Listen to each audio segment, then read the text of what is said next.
Good morning, team. Welcome to day 157 of the 5 a.m. Squat Club, aka Sandbag Saturday. Today's topic is why I'm not planning on sending my kids to school, and maybe why you should consider the same. Before we pick up the sandbag, though, let's go prime our minds. Let's start our day with intention. Let's go for it. So first thing we're going to do is you're going to find yourself a little bit of space so that you can squat down. We're finding our paleo squat, paleo chair, natural squat. Feet go underneath the hips, heels on the ground. If you feel like you're gonna fall over, you can grab a counterbalance, a little weight to hold you upright. And we're gonna choose our first thoughts of the day here. And the first one is, I am responsible. Because nobody else is going to get me to my goals. If I'm gonna fail, if I'm gonna be successful, it's gonna be as a result of the decisions and the choices that I make. So I am responsible. Next is I will make time between stimulus and response so that I'm not snapping at people. I potentially have a tendency to react as opposed to taking a minute and giving a best response. So I'll make time between stimulus and response. Next is I have all I need to succeed today and will focus on progress over perfection. If I've got goals and I can only see the big end goal, it's far more daunting and easy to quit than to see the steps necessary, than to see that, hey, I have the tools to take this first step and that's going to lead to the tools to take the second step. And those steps are going to add up over and over time. And that's going to get to that big goal. So progress over perfection, small steps, daily bite-sized actions. And then last is I choose gratitude. So that with all this work, I don't just see negative. I don't just see fault. I don't just see what needs to be improved. I can see the things that are good, and if I focus on them more and more, I'll see more and more of them. All right, it's time. Let's get moving.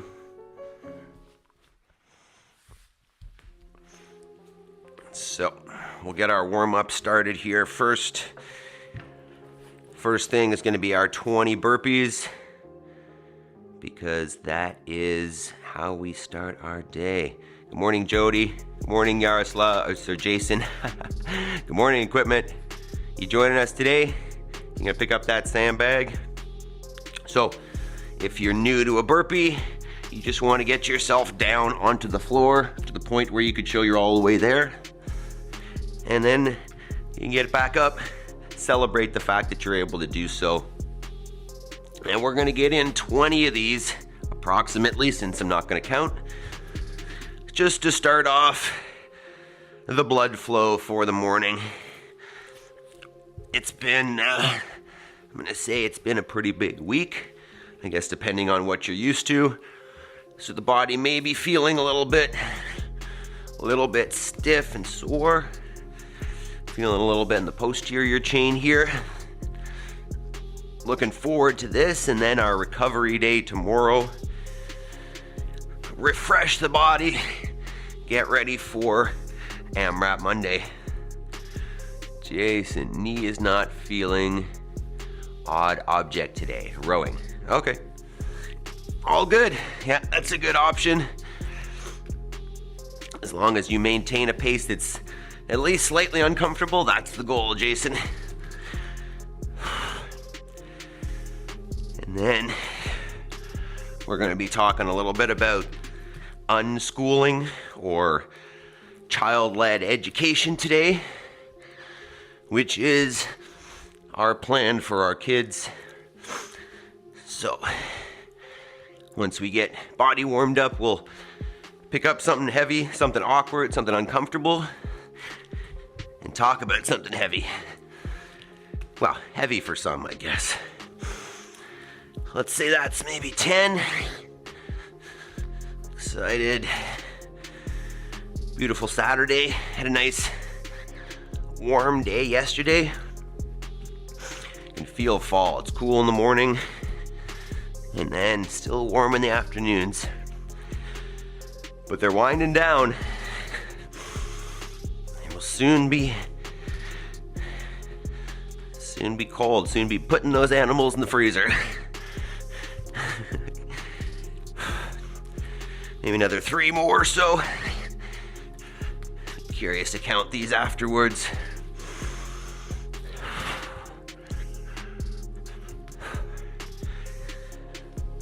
Woo, getting it going. We'll do one more.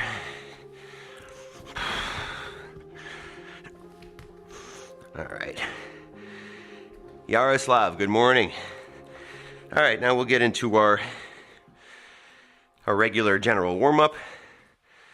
Maybe at some point I'll change this up, but for now, seems pretty effective. We're gonna go just a standing march to start. Trying to think about the torso staying tall. I want to try to avoid the bottom knee bending and the hip going forward. I want to try to stay nice and upright. Just moving at the hip flexors. Jason, got all my wood inside for winter. Heck yeah, man. Do you heat your whole place with wood?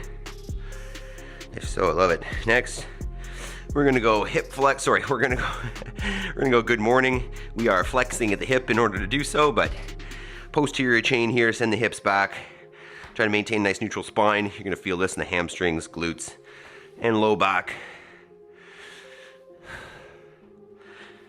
Get 5 to 10 here. Move at a pace that you can maintain that neutral spine. Some it's gonna be slow. Feeling those hamstrings. And then we'll go to a reverse lunge. Take a long enough step back that you can keep a vertical shin in the front foot, front leg. Front heel stays planted on the ground. It's amazing how words don't always come out this early in the morning. Trying to get them clear, but they don't always do what you want. Excuse me. A few more of those. And then next up, we're back to burpees. Definitely notice we do quite a few burpees because I see value in burpees. So let's get down to the floor and then back up. Get 4 or 5 there, and then we'll be back. We'll be back on our air squats.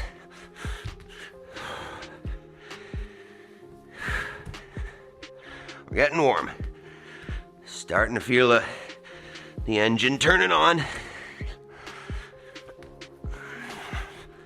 One more burpee. And then squats. We'll go feet underneath the shoulders. Maybe a slight turn out at the toes, arms out in front as a counterbalance, and then hips go down and back till ideally they're below the knee. And then come on up. Feel the legs a little bit there. They're turning on. Definitely some tightness in there this morning. It's good, that's why we warm up. Move it or lose it. All right, second round. Back to those high knees. Trying to think about nice neutral spine.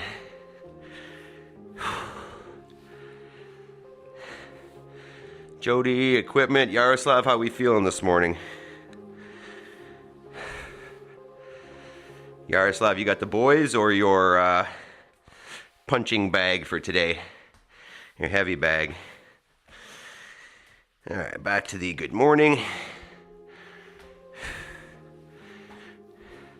Equipment, you got a sandbag? You gonna be joining along with that today?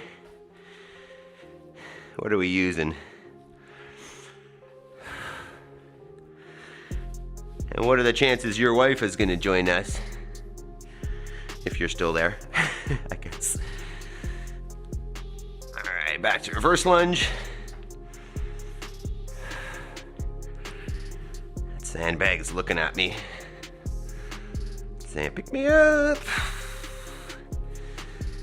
We're getting there. We're coming for you, sandbag. How's the audio this morning? You guys hear me? Not bad. How's that music? Yeah. Okay, we'll get back to a few more burpees, a few more squats, and then we'll start picking stuff up.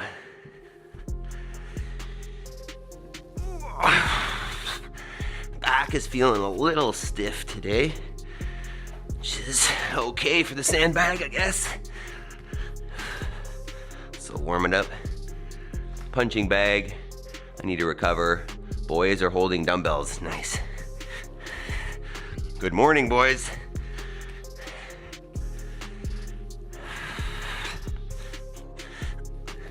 Someday you're gonna realize the benefit that you've gotten from this when you're a little older, especially if you maintain this habit, this routine.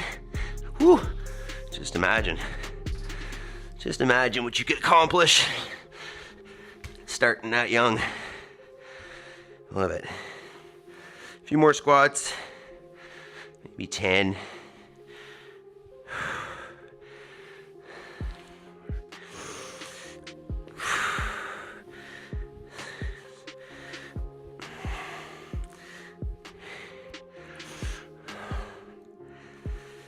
All right. Whew, I'm getting warm. Yaroslav, no chances my wife joins, at least for now. Someday. Someday, maybe. Okay, let's talk about options here. Let's talk about what we're gonna pick up, hang on to here. Hopefully that's visible. Okay. So as we do every Saturday, the idea here is to pick up something and hang on to it for, it'll be about 20 minutes, maybe longer. We could go with a dumbbell, right? You could hold the dumbbell on the shoulder, hold the shoulder, you could hold it on your back. You could literally just hold it as a suitcase. You're gonna notice that I will change positions as I go. You know, say you wanted a little bit more and you had 2 dumbbells, you could do that. You know, you could always put them on the shoulders. You could switch them around. The goal is to be uncomfortable. You know, some other options could be a medicine ball. The goal obviously is to get something that's pretty heavy. So this wouldn't be enough personally for me, but you know what you could always do is if say you had a weight vest and a medicine ball, you could double up. You know, if you want to go crazy, you could go something like this. If you can see that, this is my original sandbag. It is a rock wrapped in a blanket. You could fill a backpack with weights and use that. I think we still have a picture of, no, that's not there. Forget it, there was a picture of Yaroslav and his boys. But yeah, Yaroslav will literally put his boys on his back sometimes. So lots of good options here, right? You just want to find something that's uncomfortable. You could even load up a barbell, put it on your back, and just hold it there. So many options. I think what I'll do is at least get a couple warm-up reps here, picking this thing up. Yeah, you could always, you could always go, you know, hold a kettlebell, something like that. That's actually pretty unpleasant. You could do that for sure. Or a single dumbbell. Oh, the sandbag's wet. That's not good. That might need to be emptied and refilled. Some of that sand might have been moist. Okay, so if you want a quick sandbag clean lesson, we can do that, and then we're probably ready to go. Basically what you want to think is get your hands underneath, straight arm deadlift to the hips, get underneath it, basically, you know, sit it on the hips, get it nice and close to the hips, a big hug on it, and then drive the hips, basically let it roll up the body. Yeah, that thing needs to be washed, I think. Okay, let's see here. Almost ready. Jody, Yaroslav, say hello to the boys. What good kiddos to join us. Yeah, it's awesome. And then Jason, I used to have an all-nighter. I was always chasing the wood. Chasing the wood to keep that going. But that heat was awesome. So we're talking about wood fire, wood stove. All right, team. Okay, this is always one that we like to procrastinate a little bit, but I think it's time. So I'll just have the clock count up. May need to blow my nose here first. All-nighter is a wood stove. Gotcha. Gotcha. Okay, team. Excuse me. All right. Procrastination time complete. They also say hello. Awesome. All right. So we're talking about school today, or, oh yeah, well, the lack of school. But on that note, make sure you like the video. There are 2 likes right now. It says there are 5 of you here. Let's get a like on that before we start. And yeah, you can join the school group where we talk about everything 5 a.m. squat club, programming, all the fun. Okay, let's do this. Make sure I can see you guys. Get some audio. All right, team. They also say hello. Amazing. Okay. Oh, all right, ready? Let's do this. 10 seconds. What happened to music? There we go. 3, 2, 1.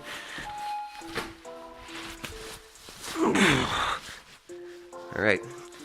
So, yeah, we're going to talk about school and the fact that we're not sending our kids to school. We could talk about, homeschooling is typically a term that's used.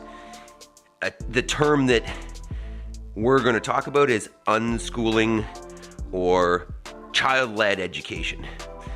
So I'll give a little background maybe first about myself.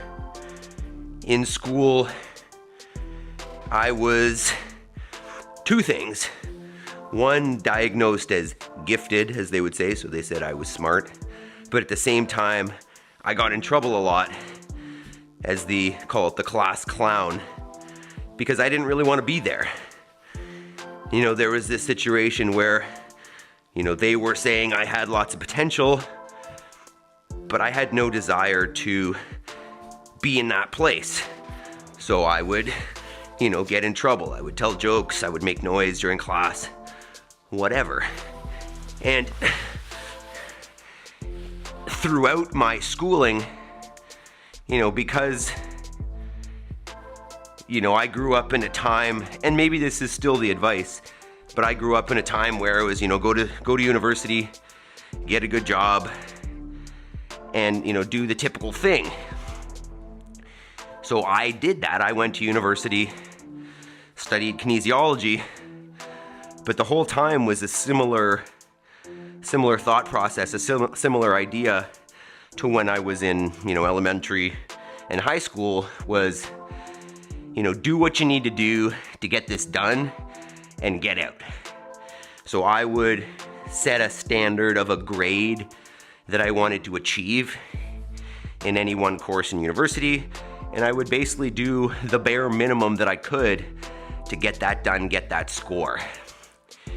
And the reason why I think school fails is for that, right? We're being taught to study for a test.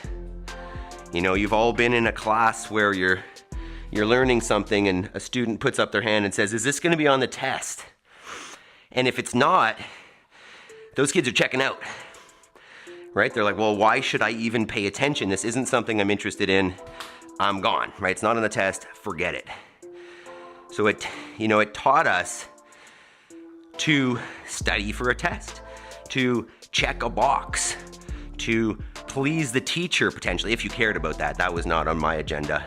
But I think a lot of people develop that people-pleasing tendency because of that checkbox idea that you're aiming to study for a test, meet a standard, impress the teacher, your parents, whatever it is.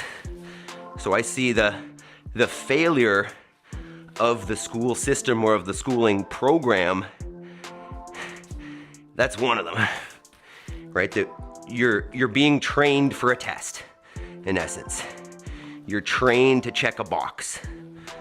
So realistically, school system, what was this? Basically, I'm not gonna do any justice to the history here, but when schooling became a common practice, because it wasn't always a thing that you did. You might go to a schoolhouse back before standardized schooling, but it was a very different picture.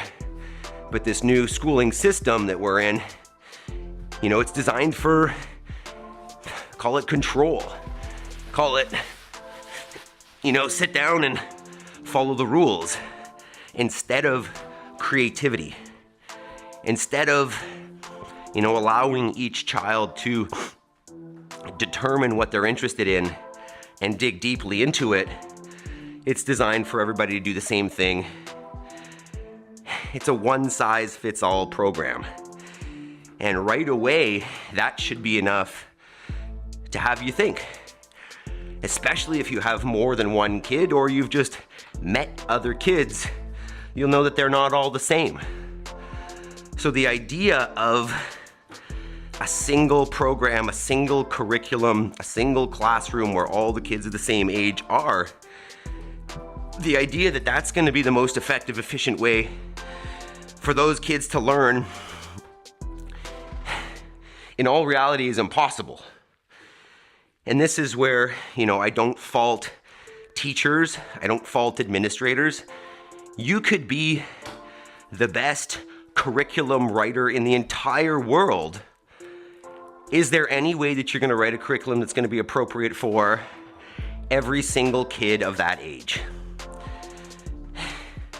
And I don't know what your answer is, but mine is there's no chance. It's impossible. I couldn't, program something for my two kids that they would both love, that they would be perfectly appropriate and correct for both of them. I get that they're not the same age, but that's, to be honest, that's not important. There's a book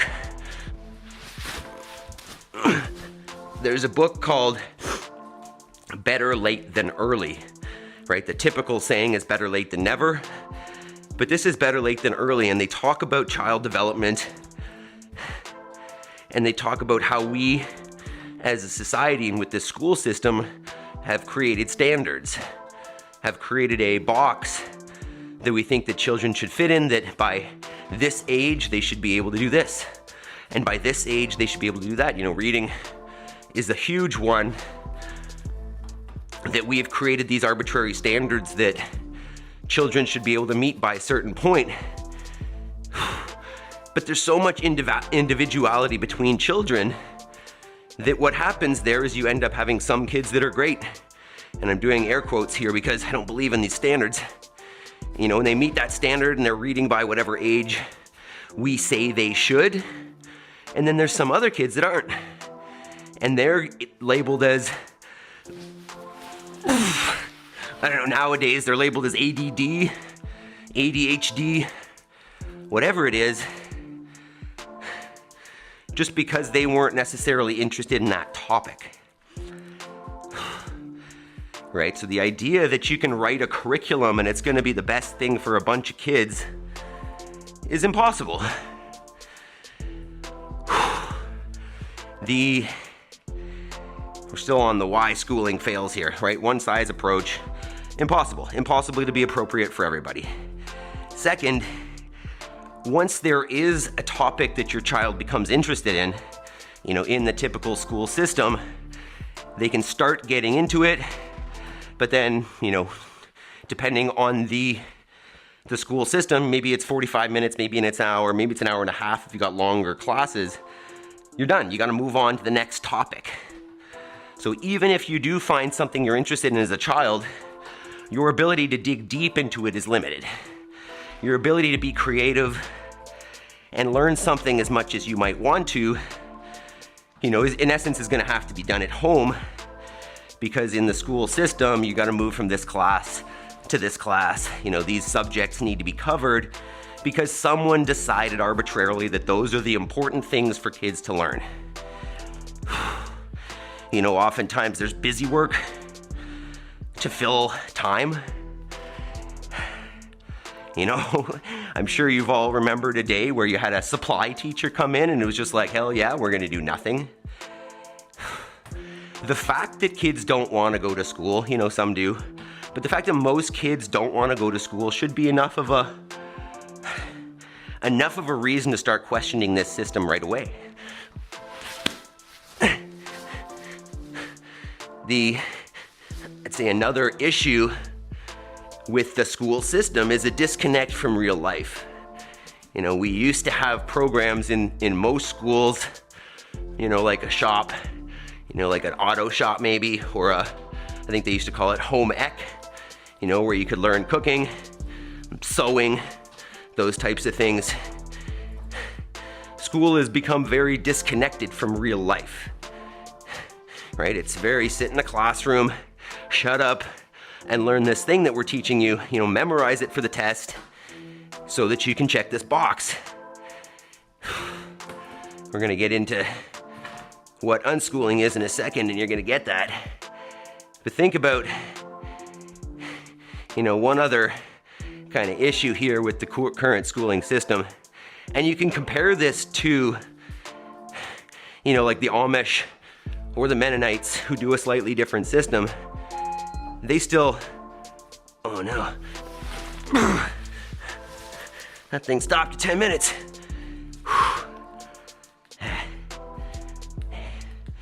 Okay.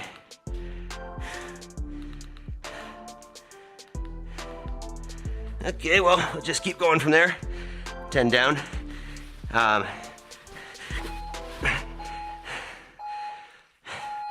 So I was going to talk about there was just the artificial nature of the classroom setting and the problem with that.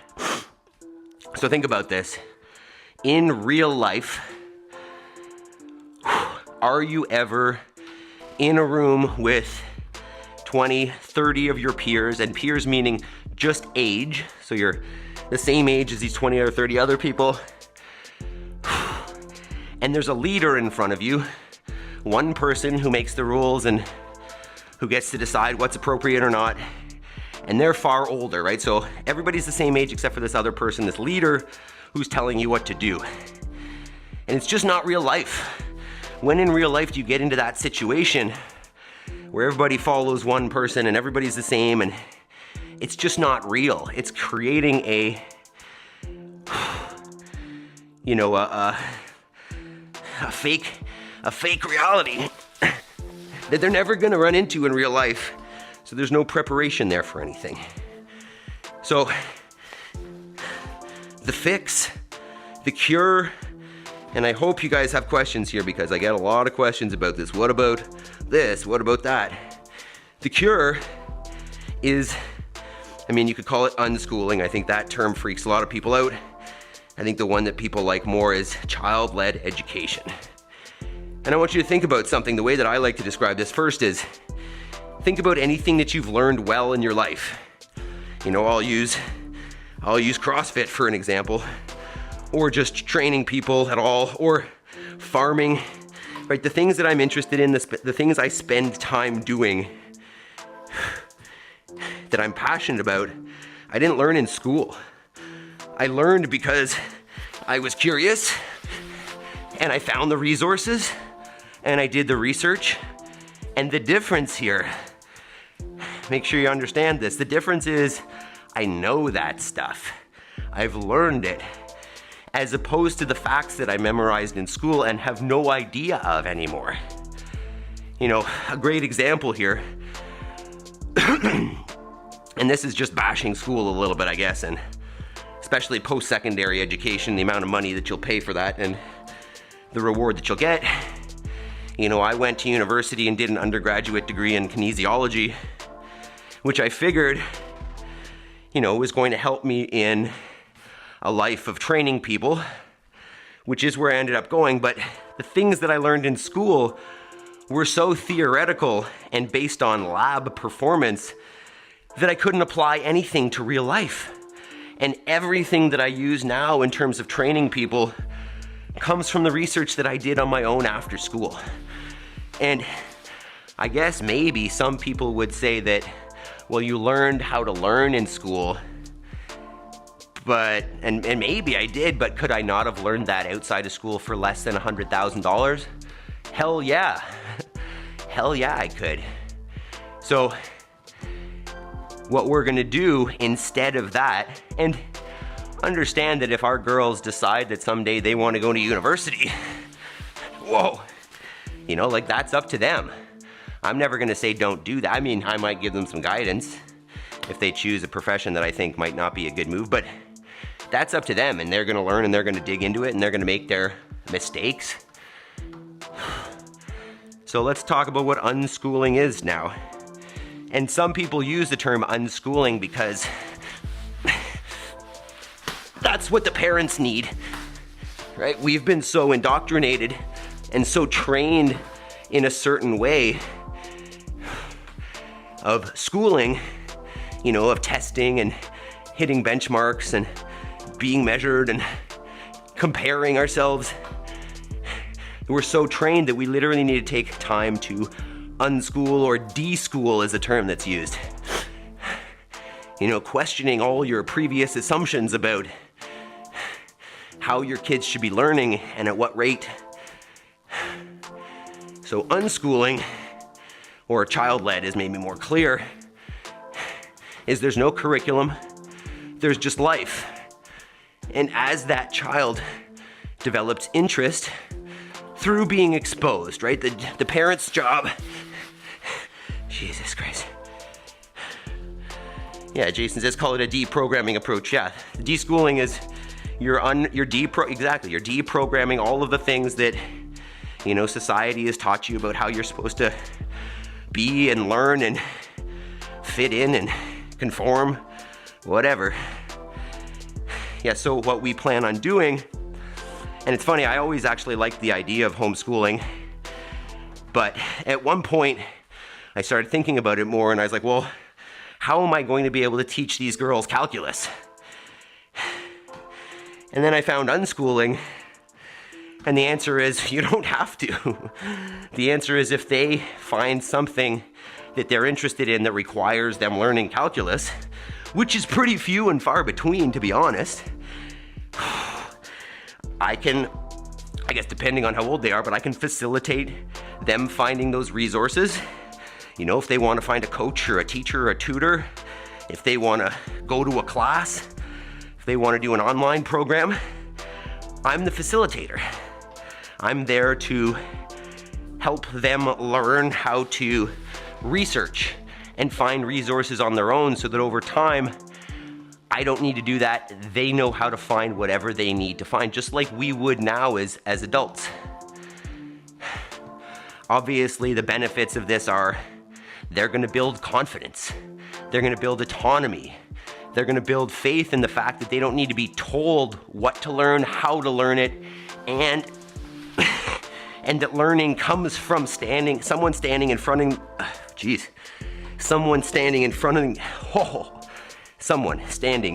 of them and spewing out facts that they deem important.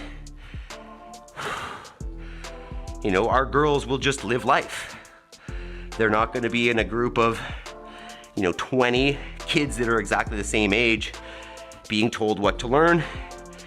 They're not gonna be limited in how much time they can spend on something that they're interested in, because, hey, if you wanna learn everything that there is to know about dinosaurs, like, go to town. I'm not gonna stop you. I'm gonna help you find resources. I'm gonna help you dig in deep if you want to, until the point where you're not interested anymore. And then we'll learn something else.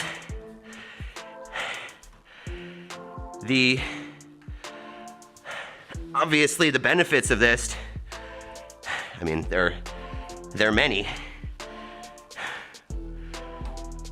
What does that even say? Interest rate. Sorry, I made some notes and I can't read them. The benefits, why this is important, right? Interest-driven education sticks.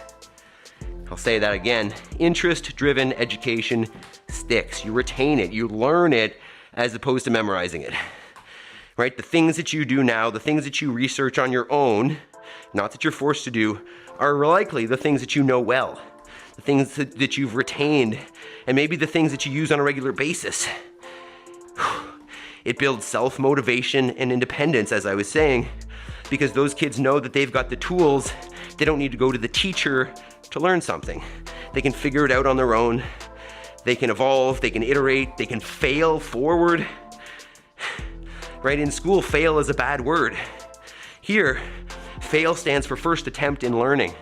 And if you don't fail, good luck being good at anything, good luck being the best. You know, I believe that there is no prodigy. I believe that there's a kid that put in a lot of work, a whole lot of work. And think about that. If your kid's interested in something,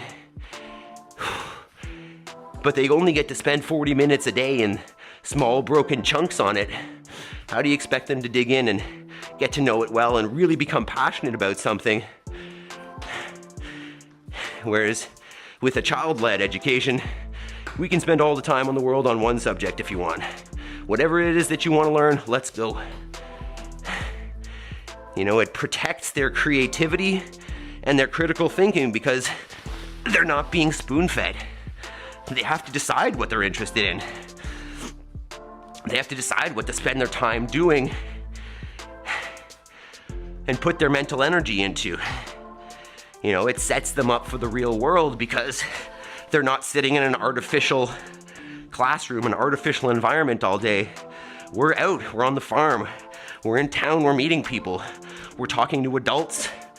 You know, we're going to forest school, we're going to play groups, we're going to gymnastics, and we're providing opportunities for them to figure out what they're interested in varied environments, with varied people, varied stimulus, varied challenges, because that's real life, right? We're prioritizing life skills over a bunch of book smarts that may not ever be applicable in life. I mentioned, you know, the freedom to specialize deeply in their passions, which, yeah, kids can do after school, but half the time you come home after school and you're just so exhausted and your brain power is done for the day that good luck on that. So the way that I see it is, you know, the school system, you're training to pass a test, whereas unschooling or child-led, we're training to live meaningful lives. Right? We're trying to regenerate natural patterns instead of following artificial systems. That's all the notes I got. So why don't we call the sandbag there? That's 21 minutes at least. And we can do some questions if you want. So let's go ahead and put that down. Maybe take a walk around. And let's do some questions. I know that there's always, but what about this? But what about that? You know, the socialization question comes up. The what if they want to do post-secondary education? Let's hear it. Hopefully you guys have a couple questions. I think all of you have kids. Equipment, I don't know about you. Also, I don't know if you're still there. So let's hear some questions. 4 likes, let's get 2 more likes. Just 2 more of you here, it says. But who knows if you're actually here. Did I ever, oh wow. We never did that, eh? Behind. All right, so there's no real opportunity work today. We'll chat a little bit more as we do a little cool down here. I might hop on the bike. Jody says, here, let's turn that down. Yeah, I'm gonna hop on the bike here for a minute while we chat. I'm curious. I know obviously you guys have kids, and you know, if you were to do it again, let's just fix this.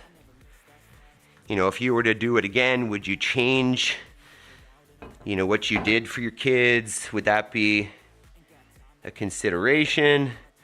What are the factors that go into making those choices? I know that, I've heard, hey, I would like to do that, but, and the buts obviously are always different. So, give me some thoughts here. I'm just gonna try to move nice and easy. We'll call this early active recovery. Jody says, I'd call it unschooling of the parents. The kiddos don't know what's up. Yeah, that's, let me just share this. There's a podcast that I really like. There you go. It's, the podcast is called Life Without School Podcast. And the guy's name is Izzy, and this is his website. It's Stark Raving Dad. And I don't seem to be able to scroll on here, so forget that. Either way, he's a Kiwi and just really does a great job of kind of fleshing out those concepts that we are kind of talking about today. And a lot of people in that world, Jody, it's exactly that. They call it deschooling for the parents because we've already been indoctrinated so much into this system. We're already, I talked to my wife and she had a very different school experience than I did. And when she first talks about it, she'll say, I had a really good school experience.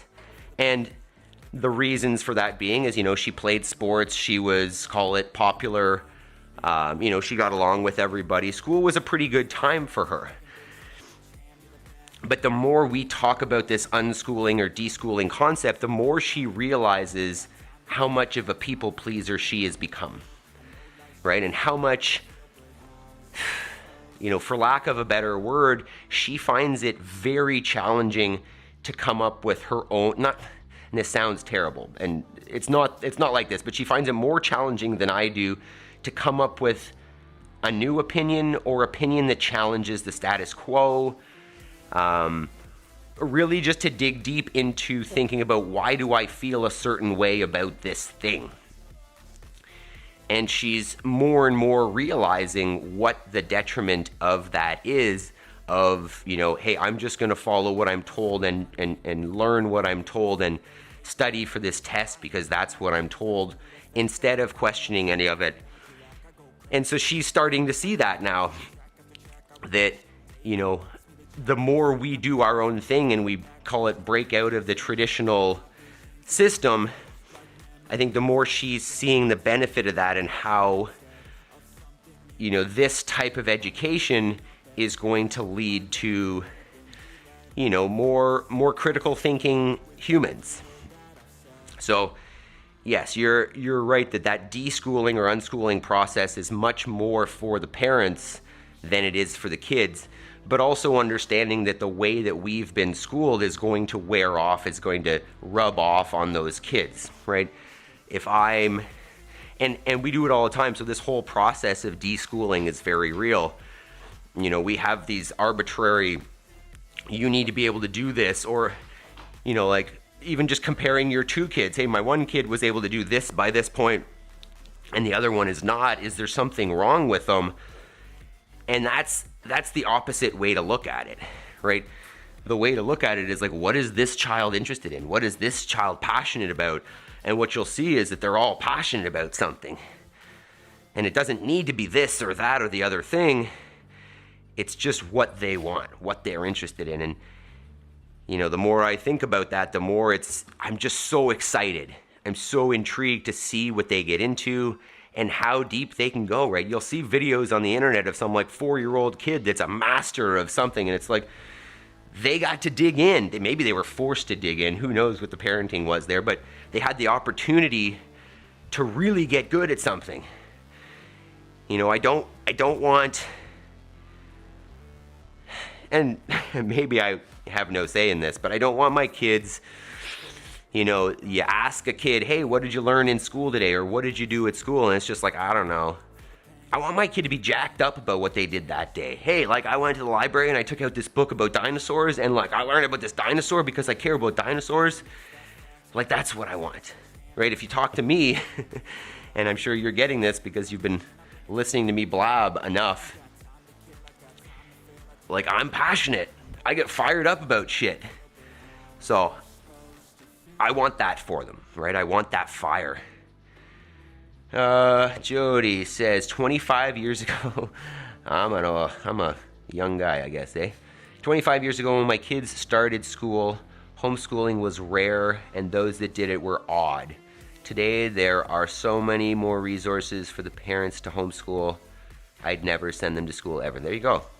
It's interesting, and I have to agree, like I came from a place originally where I thought it was weird too, right? I mean, to be honest, the kids that you would meet that were homeschooled generally were, if you want to use the term, odd.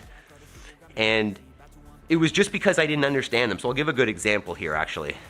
There was a family that used to come to our gym, and there were a few times where I taught the kids program, and I had these two daughters. He had two twins, and I remember first thing that I recognized that was odd was we start all of our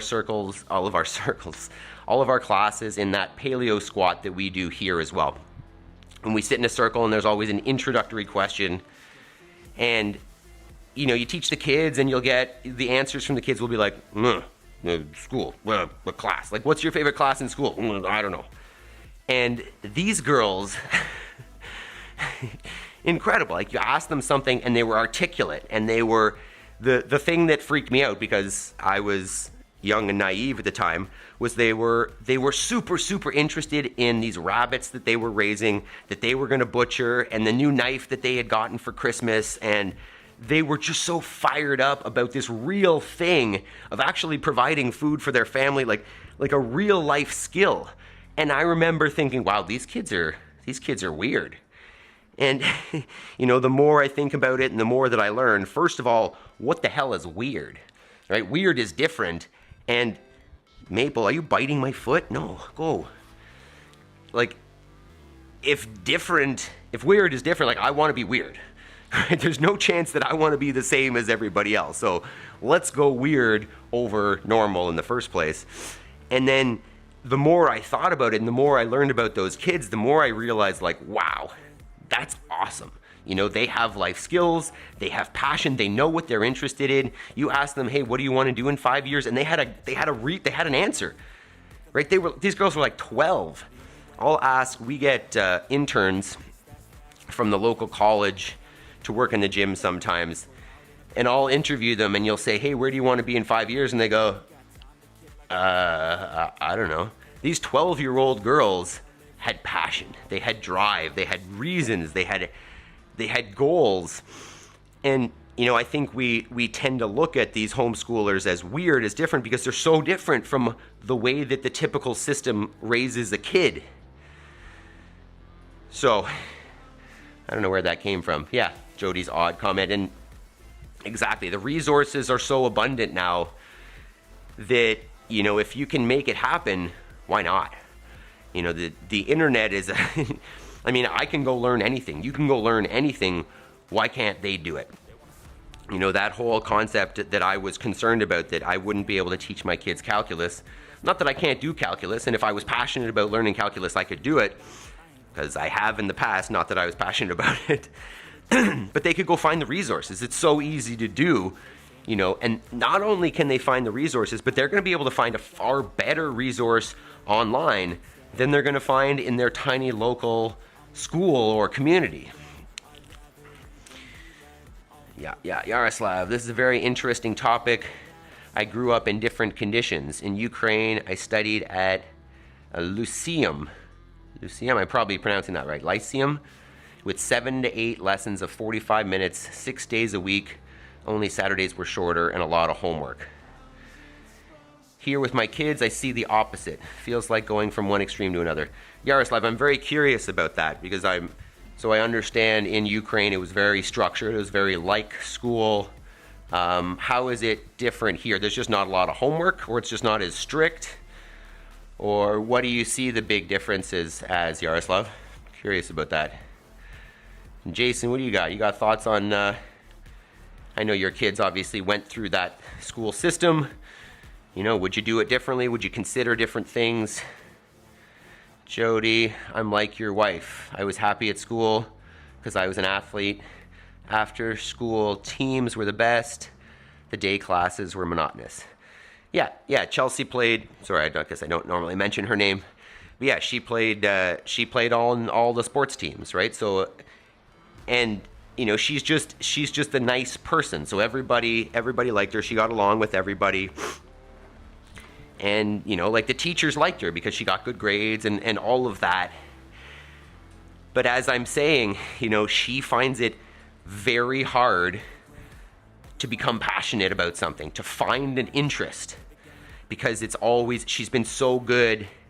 And this may sound terrible. Like, my wife is a fantastic person. This is nothing against her. This is the system that she fit into very well. You know, it created... Have I? It's Chelsea with a Y as well, but not important. You know, she fit into that system so well, and it felt good, you know, at that time. But she looks back at it now and realizes, you know, did she get from it what she could have in terms of critical thinking, in terms of creativity, in terms of finding out our passions? You know, she'll say it when we talk about it, that like, wow, like, you know, I really do struggle with this, you know, coming up with a strong opinion on something or a passion about something because of that system. Yaroslav, now school feels more like babysitting than real preparation for a real profession. Yeah, I mean, once again, I don't mean to bash teachers or the system, but it's pretty often that you hear somebody say, and maybe you don't hear this, but I talk to enough people that will say, you know, if it's a younger person, I got this very recently, hey, what do you plan on doing after university? And oftentimes, not often, but sometimes you will hear, well, I don't really know, maybe I'll become a teacher. And the way that I look at that is, I mean, at no point in your life should you choose a job by default that you're not like fired up about. And second, like, why a teacher? Why is that the default? You know, I'll use another, my mom, to be honest. You know, when my parents split up, my mom went back to school so that she'd be employable, and eventually ended up being a teacher. But it was like this whole backup thing. You know, it was, and I'm not bashing my mom again. You know, she didn't like teaching, but she did it for over 10 years. And yes, there are some really passionate teachers out there, and I had some. Actually, you know, when I was in grade 7 and 8, my dad taught me math. And he's a great math teacher, and I know a lot of, you know, I still retain a lot of the math that I know that I learned there. Understand the reason that I learned it because I was terrified of, you know, extremely terrified of disappointing my father in that class. But at the same time, I really like numbers. And maybe that's because I grew up around a guy that really likes numbers, and we've always played with numbers. Where was I going there? Lost it. I've done 16 calories in 10 minutes here. We're flying. Preparation for real profession. Yeah. And I think the part of the issue is that the world has changed in terms of professions, right, Yaroslav? Like, the system was created more or less when we were all factory workers, when it was necessary to sit down at a station or a desk for, you know, 8 hours, and that was the common thing. That's what most people were doing. But nowadays, you know, say especially with AI coming on, like, life is different. right? You've got to choose something and you've got to work towards something that Maple, stop it, that is, I mean, really the way that I look at it is you got to be passionate to compete. You know, you got to be able to distinguish yourself from a freaking robot because you're exceptional at something, because you're passionate about it, because you're fired up and you're different than everything else. I think the world that we're moving into is not going to be supported by the traditional education system. I don't know if I covered all our bases here. Mention a name. So, I mean, you guys haven't brought up any of the traditional questions, but we can chat about that for a sec. You know, you hear one of the most common concerns that we get, you know, from, say, family when you say what you're going to do is socialization. Aren't you worried that they're not going to be socialized? And I've got a couple thoughts on that. Like, first, we talked about the classroom and, you know, I mean, the school situation in general, right? You're in a classroom where you're with 20, 30 kids exactly the same age as you and one leader, right? That's not a normal social situation, right? Like, find me a situation that exists like that you at your age are surrounded by only people of the same age, and then there's like a dictator. There's a leader up at the front telling you what to do and what not to do and how to do it. It's not real. Maple, what are you doing? And I forgot. This dog is distracting. Right, socialization. So it's not real socialization, right? So, and if you care about socialization like we do, our kids are going to be exposed to social situations, you know, with people who are the same age, with adults, with kids that are older, because in reality, like, we are tribal creatures. We would have grown up, we would have evolved, Maple, go, living in, you know, in a tribal group where we would have learned from the elders, we would have learned from older kids because they were further along that path. Like, that would have been the natural way. And I know that, you know, we're not going to go live out in the desert and in a nomadic tribe, but that's the way we got here. That's the way our genes are created. It's just unnatural to end up in that school classroom without variety, without different ages. Yaroslav, yes, I guess the traditional education system is always behind, especially nowadays. Yeah, and, you know, Yaroslav, obviously your kids are still in school, and I don't in any way mean to say that's the wrong decision. I think what it takes, however, is if your kids are in that system, it just requires more, you know, before and after school, you know, on weekends. And I mean, obviously, Yaroslav, you're setting an example here. You're doing a great job, and you're showing these kids that, like, hey, if you want something, get up and work for it, right? You are responsible for your life. So, you know, I'm not saying that just because your kid's in school that you're screwed, right? You have got still a great opportunity as a parent, you know, on evenings and weekends to value transfer, right? I see the job as a parent to transfer values, right? Like, that's what you want to do. You want to spread you want to have your genes move on, but more so you want to have your values move on. So as long as you can override maybe the values being taught at school are what you want. Personally, they're not even close. But if you want to override that, if you want to, you know, be able to teach your kids what you want, you just need to put in that extra time in the evenings and weekends. So not in any way faulting anybody that puts their kids in school. You know, you've still got a fantastic opportunity to raise great humans that are independent and creative and all those things. It just might require a little bit of balance, a little bit of unschooling balance. So we'll call that. It's been 15 minutes on the bike. Look at that. 27 cals. Not a whole lot. Jody, pivot. When's your birthday, Coach? It's tomorrow. I will be 41 tomorrow. I'm waffling on whether we should do something special. I mean, very realistically, we're going to do like 41 burpees. That's going to be very likely part of what we do. Where are we here? It's been a little disorganized today.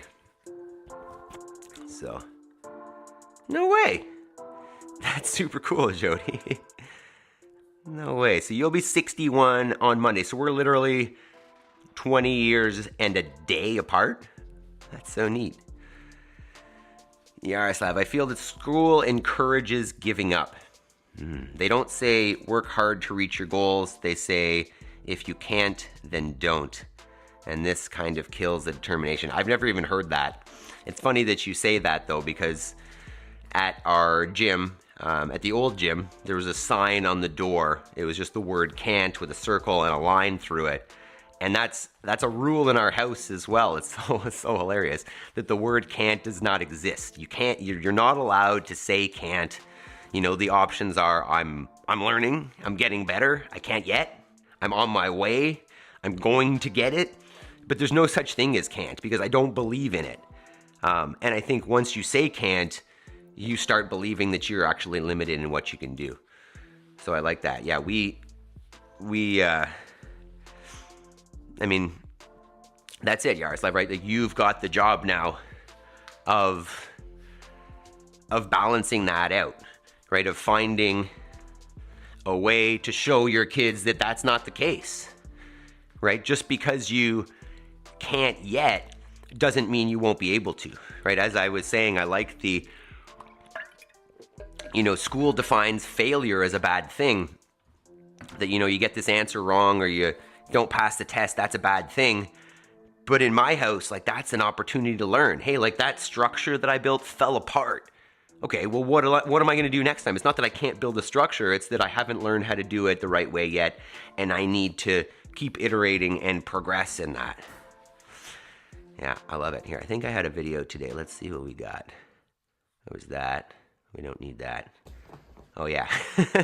So let's just do this. Yaroslav, I've never seen that. Run away from that institution. That's a terrible attitude. Yeah, I agree. It's unfortunate though. Like, I mean, because of where we live or whatever, we only have certain options in terms of the school systems to put our kids in. But yeah, this was just a little bit I had a little clip of my younger daughter. She was wearing that blue band around her neck yesterday morning, just as like a cape. And I asked her, hey, can you go put that up, put that back? And it's so funny. The kids are so different. My older one would have been like, nah, you do it. But the younger one will she just wants to do the things. She wants to help out. So here's just a cute little video of her bringing the band from the mudroom. Hopefully not tripping on it too much. Oh, I don't know how loud that is. And bringing it into the 5 a.m. squat club space. You can see Billy Goat Gruff there is her buddy. Yeah, that's about where that goes. Perfect. And get Gruff and go have breakfast. Sorry. Oh man, that jacks me up. It's just, we do this gratitude practice now at dinner. And, I'm not a religious guy in any way, but it's kind of like grace, right?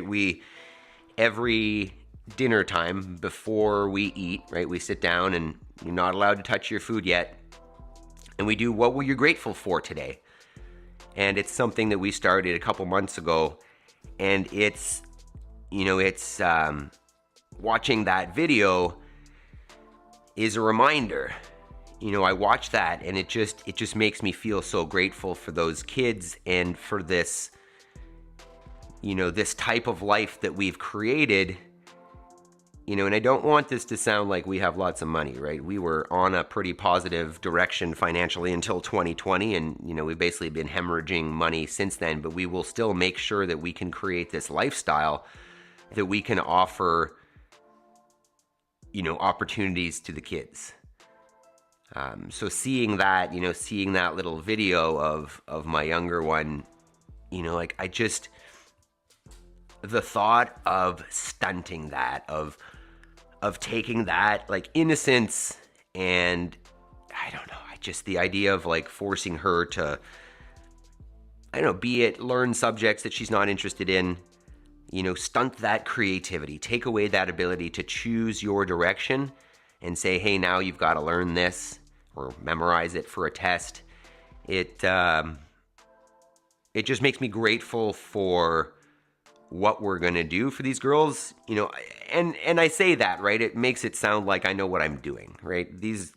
I've been a parent for 3.5 years, which is not a lot.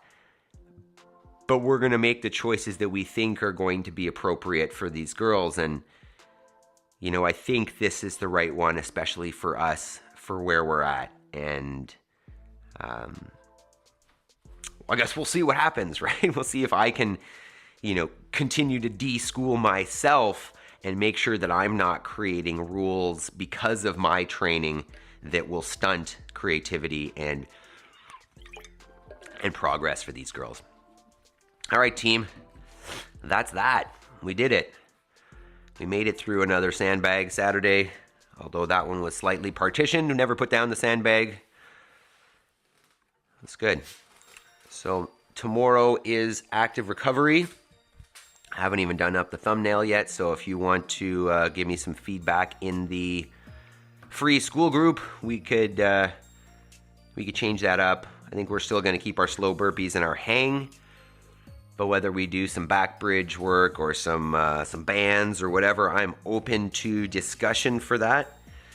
So get on over to the free school group. Give me some feedback on what you want to do for active recovery. And have yourselves a fantastic Saturday. We're going out to a 1-year-old's birthday for our head coach, the gym.